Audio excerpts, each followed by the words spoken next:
Well, hey guys, it is time for the mod video that I promised some of you guys asking about some of the things I've done to this, and we are going to dive right into it.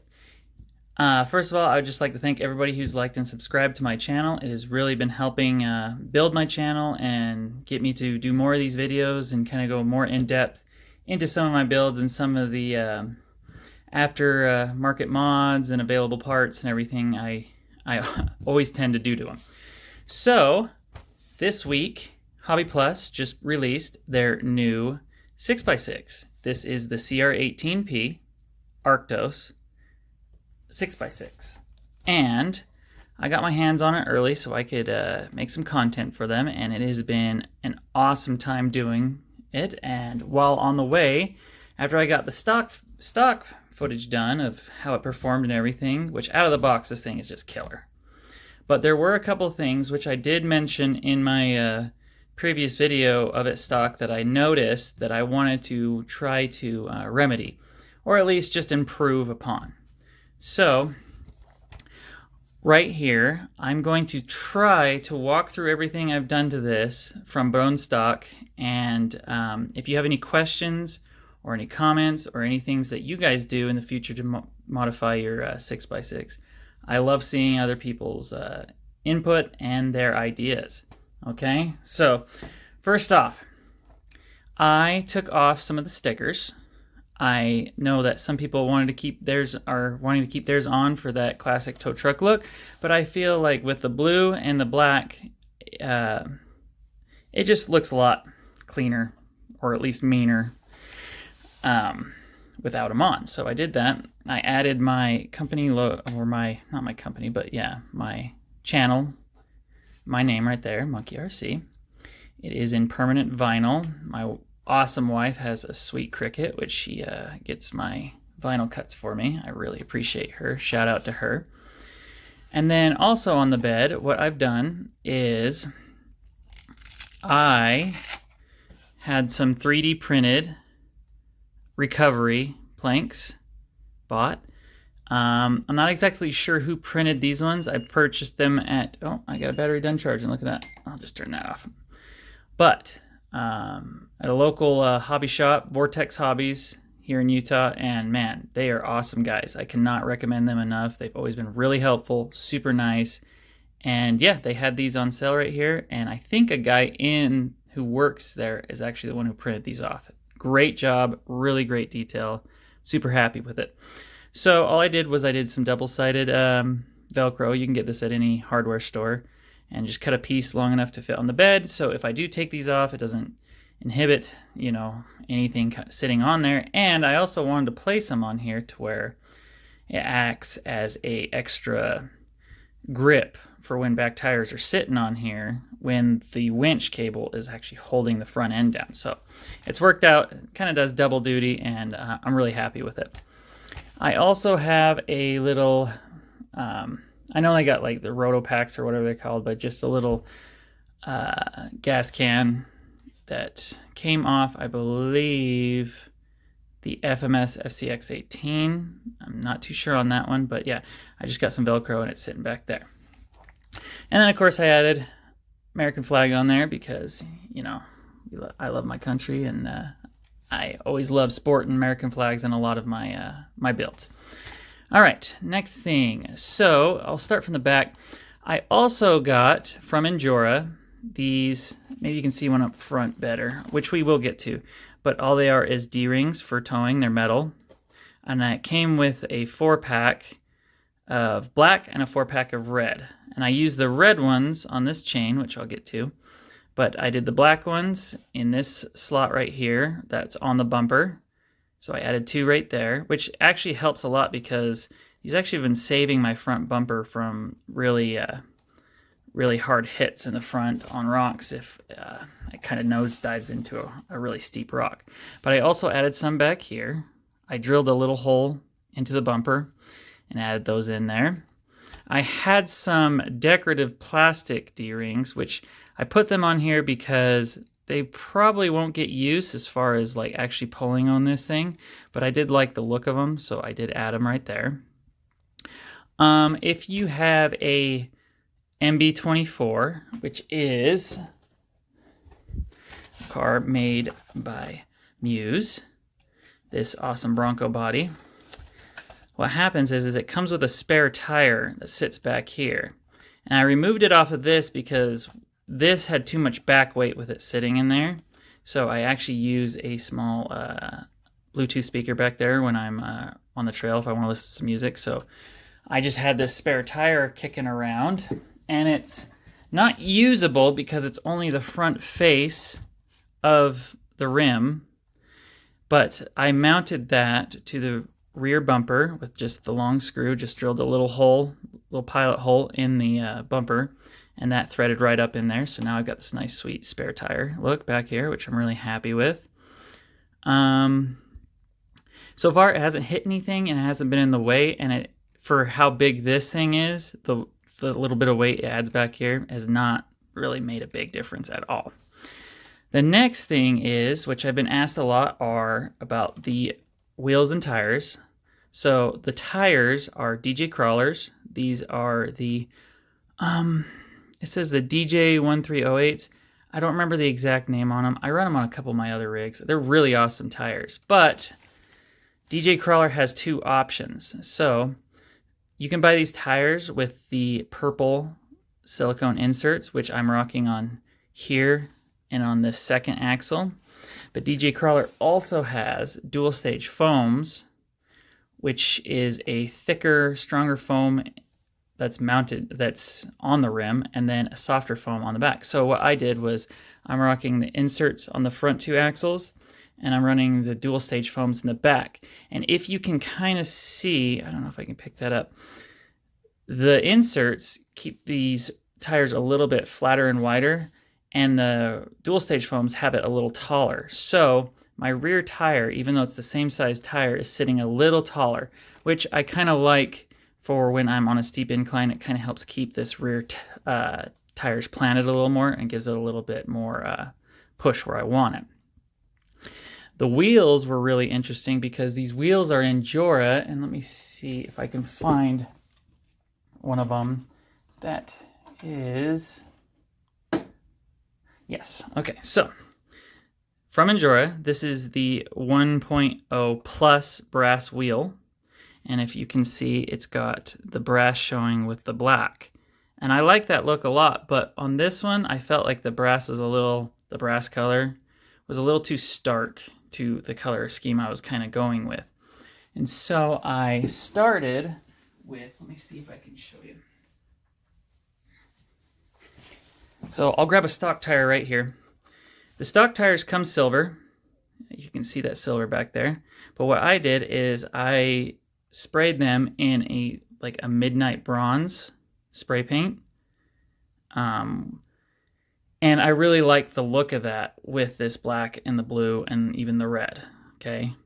So I have all 6 of my stock tires sprayed in this midnight bronze. And they're plastic beadlocks, so they took the paint really well. But I wanted something a little taller, and I wanted something a little deeper as far as the offset in there, so it kind of widened out the rig for side tipping. So what I did was I ordered, and again, since you're dealing with a 6x6, you have to order 2 sets of 4. So I've got 2 spares sitting over there. But I took the wheel off, took the wheel apart, and I sprayed that midnight bronze on those brass beadlocks, and it turned out really good. The other thing I did was I painted the bolts that are holding it all together, and to do that without ruining the threads, because if you get paint in the threads, it can kind of jam them up, was I just took a simple little box and I poked holes in it, and then I mounted all the screws. I just pushed the screws in so they came through the underneath to protect the threads, and just the heads were exposed right here for me to paint them. And you can kind of see the spray paint that hit it. The thing with spray painting anything RC is, number one, is you want to make sure that it's free from any oil, grease, dirt, etc. Right? So what I always do is whatever I'm about to paint, for as far as metal or anything that could potentially have any residue on it, is I rub it down with either, you can use rubbing alcohol, or I use just straight alcohol that you can buy in big totes. That's called, like, sometimes it's advertised as camp fuel or camp stove fuel or whatever, but it's pretty much just a pure alcohol, just to get everything stripped off of it that could potentially ruin the paint job. Okay, so a little tip when you're spraying RC stuff is always get everything off of it, or else it can bubble, it can flake, it can be damaged, and you won't like the results. Okay, so yeah, so all the tires are sprayed in that Midnight Bronze, which I think turned out killer for this. And the next thing I did, which I didn't mention in my unboxing video, but Hobbyplus came, and I didn't know what they were at first, it took me a second, but they came with a set of sway bar links. So underneath here on the bed, there are, I don't know if I can, it's kind of hard to see.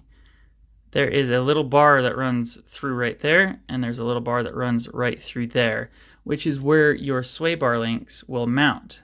Because on the axles, if you can see, there's a little, like a little ball mount, just like on some of their other links and shock links and everything, and that's where this snaps on, and then this goes through that bar, pretty much turning this bar, which does rotate on its own, into a sway bar, which just kind of keeps the axle a little more solid. But I'm not running them currently. I might try them down the road, see if it makes a difference, but for right now, I'm not. But if you get a certain screw in your fun screw box, I believe it's off the TRX4M size, which is a little bit bigger than, say, SCX24 or even some of the screws on this thing, it threads onto that bar almost perfectly. So what I did was went to the old handy dandy craft store, and I found me some necklace chain, and I looked through a lot of it because I wanted it to look really scale. So I found this almost plated, not quite fully chrome, but pretty chrome chain, and it's a big roll of it. And this was only like $5, okay? And then what I did was I took also some necklace rings that you can crimp on for making necklaces, and I just took a bit of that chain, looped it a few times onto that ring, and mounted on here, so it gives it that scale look that you see on some tow rigs and things that are out on the road that are hanging chains when they need them. So I got one on that side and I got one on the other. I will cut to the front really quick to show you that I did the exact same thing up front here with my chain hanging around. It's wrapped around about 3 or 4 times around this bar, then threaded through, wrapped around 3 times on that one. And then I've got the red D-rings that came in that set also mounted to the ends of it. So I think it just gives it a little meaner look to the front. I really like the way it turned out. So, and that was a pretty cheap upgrade. The next thing I did was,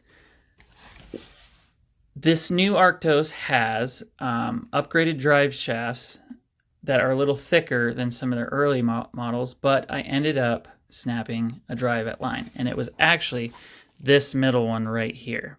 I don't know if it's the torque mixed with the counter rotation. It snapped it. I've been in contact with Hobbyplus, and we've been trying to investigate what's going on with that, why it did that, and they have just been super awesome. Totally killer. I love dealing with Hobbyplus. Their customer service is amazing, and they are going to send me out some steel ones, some upgrade ones that will remedy that situation. But don't let that scare you from purchasing this. I believe since this was in early production, maybe that was just a problem with the molding. So I'm going to give you my little Hobbyplus, I wouldn't call it like a hack, but I will say this. SCX24 JLU drivelines for their Jeeps fit most of the Hobbyplus CR18P models, okay? With one difference. The Hobbyplus shafts that come out of the axles are D-shaped, okay? So instead of it being like a full round, it's kind of like a flat with a half round on it, okay? The SCX24, especially these ones from Endura, the JLU drive shafts are full round, all right? But they fit over the drive lines, nice, and the holes line up for the set screws, okay? So I've ran them in my Evo Pro, I've ran them in my Rushmore, the new 2024 Rushmore, and they usually always fit. Now, I don't want you to sit there and go out and buy some just because I'm telling you to. I would still measure your drive lines if you're going to replace them with, say, a cross-platform part. But I will tell you that I ordered I went into Vortex Hobbies and they hooked me up with 2 sets of the JLU drive lines, and I was able to fit the front, the middle, and the rear. The rear one would be the front drive line on the JLU, and these 2 right here are both the rears, okay? So you end up with a spare drive line for the other JLU set, which it's in the parts bin for another build, or if something were to happen.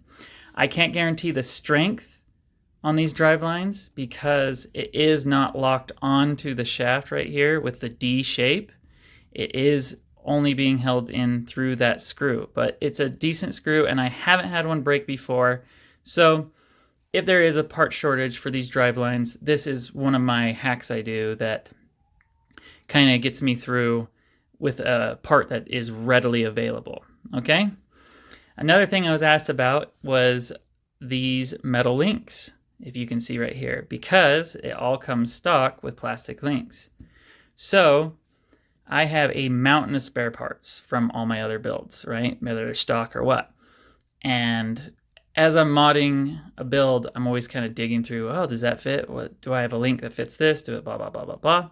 So in doing that, to give it a little more lower weight, a little more strength on these front lower links, I found that the FCX18, which is their Land Cruiser, which came with stock metal links,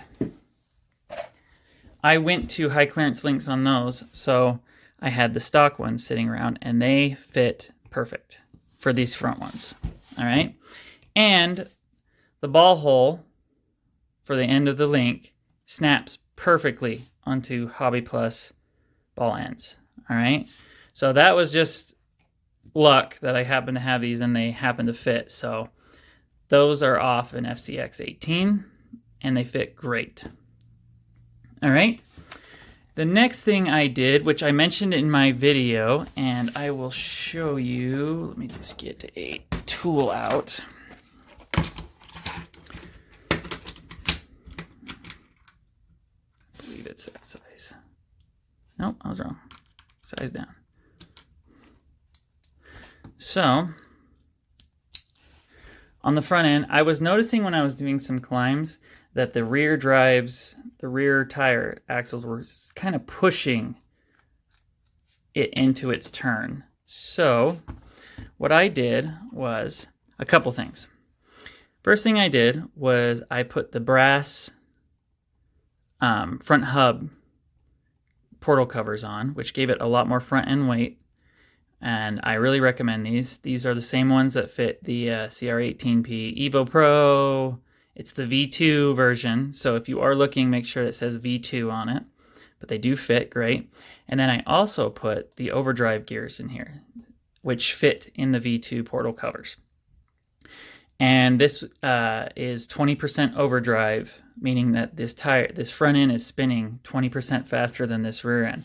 And that really helped a lot with the turning and pulling it up over some of the climbs I was doing. So that's a couple mods I've made here that are both from Hobbyplus, and I use it in all of my Hobbyplus rigs. The next thing is, if you can see in there, that blue servo, it is actually an Endura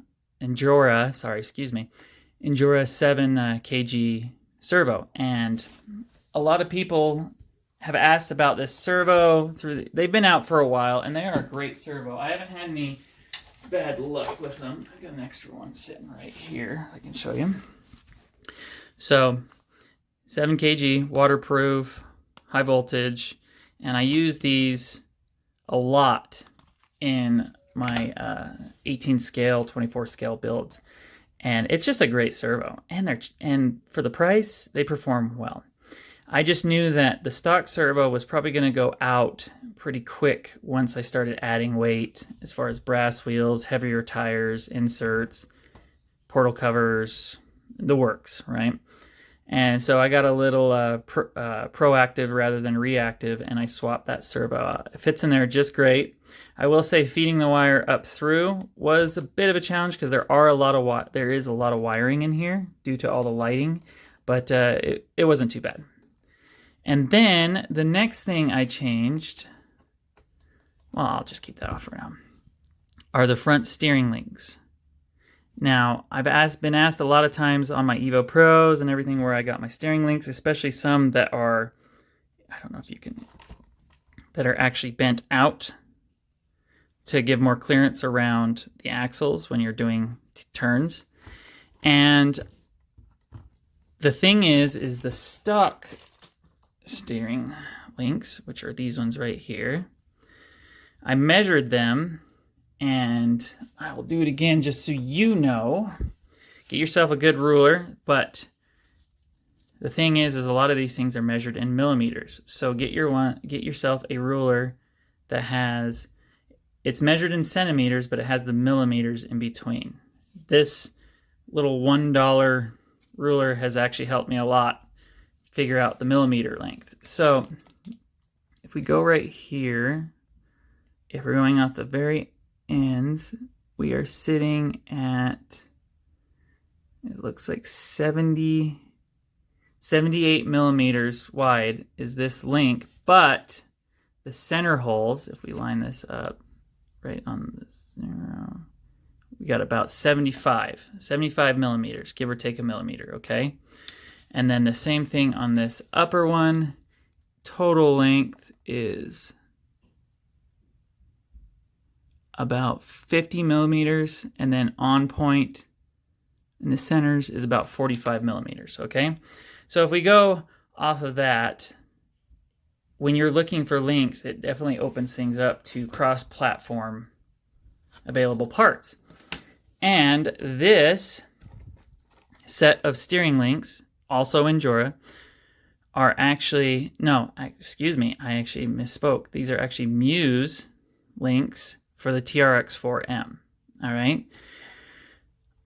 They fit in there just perfect. And they came with the brass balls in there to put it all together.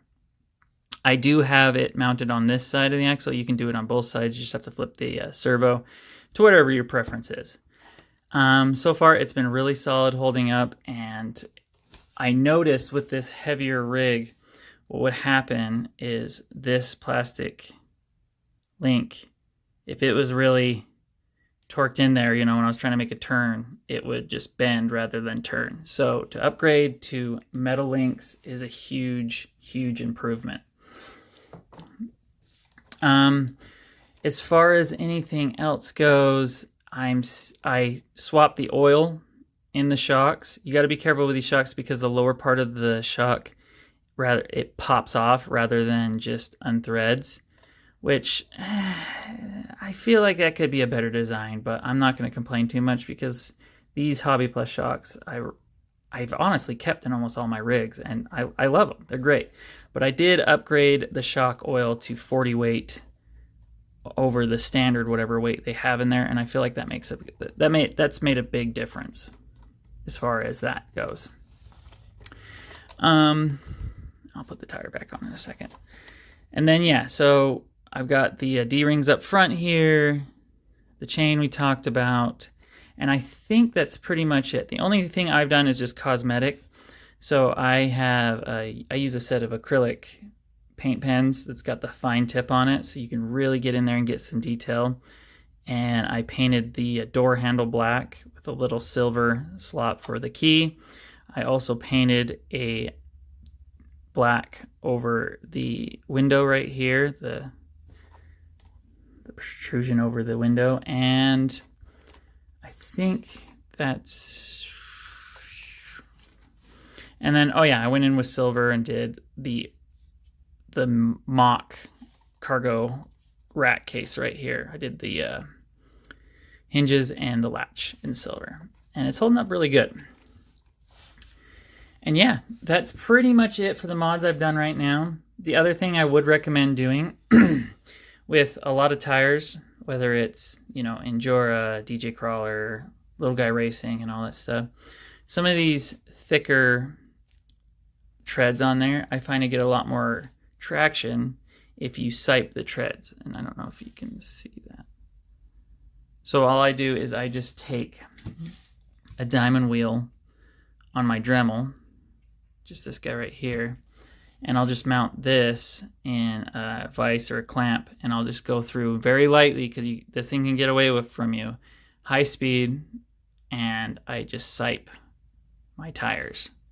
And what that does is it opens the tread up for more grip. Like if you drag your finger across that, it has more grab, and that's made a big difference. I've only siped the front on this one so far. I need to get to the rear too, but as far as some of my other rigs where I run these tires, that's made a huge difference. And I do it even up onto the tent scales.